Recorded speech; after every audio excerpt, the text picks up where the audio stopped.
Here now for more Middle East Bureau Chief Chris Mitchell. And Chris joins us by satellite from Jerusalem, so there might be some delay. Regardless, Chris, good to have you. Busy day. Chris, for our viewers at home who maybe don't know, you've been following the Israeli-Palestinian conflict for more than 20 years now. How does this peace plan fit into that history? Well, Jenna and John, it is historic, and here's the plan itself. It's very detailed. It's a long way from the Oslo Accords and the White House lawn about 1993 when Yasser Arafat and shook hands with then Prime Minister Rabin and also with President Clinton watching him.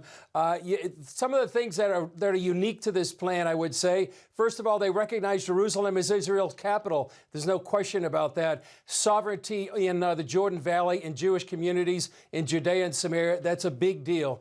There's maps. I mean, you just showed that in Ben's report. There's a map. That's never been done before. So a lot of historic things. Netanyahu compared this to the May 14th, 1948, when President Truman recognized the state of Israel. It's not quite to that level, but it's very historic.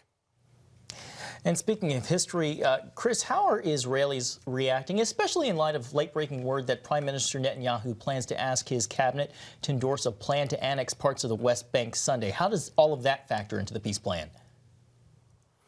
Well, that's a big thing. They really haven't waited a long time. In just a few days, the cabinet will vote on annexing Jordan Valley, which a lot of Israelis think is very necessary to protect its eastern border. And then the Jewish communities there in Judea and Samaria.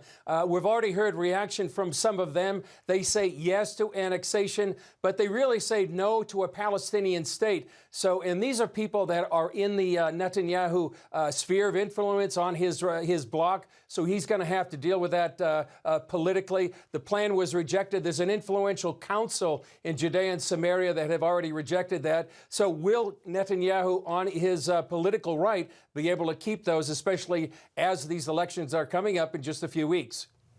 And then what about on the Palestinian side, Chris? Well, it was kind of predictable even before the plan was announced. Abbas, president of the Palestinian Authority, already had rejected it. He said no, no, no to the steal of the century.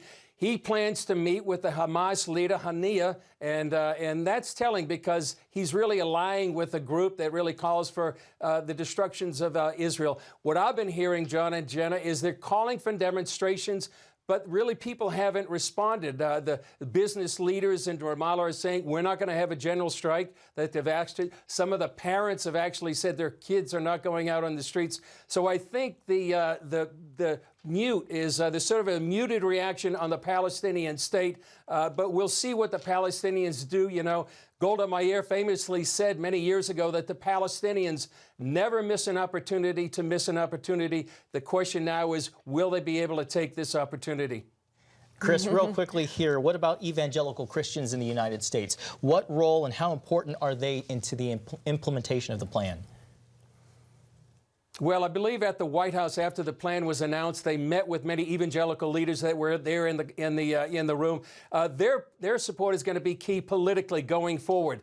You know, Israel is one of the #1 issues for evangelical Christians. So on that issue, they're going to have to get them on board. We'll see what happens. I think the plan, as I see it right now, has a lot going for it in terms of evangelical Christians recognizing Jerusalem, recognizing the biblical heartland of Judea and Samaria, and actually a long-term road for the Palestinians to statehoods. 4 years or more. I think that's going to help evangelical Christians come on board for this.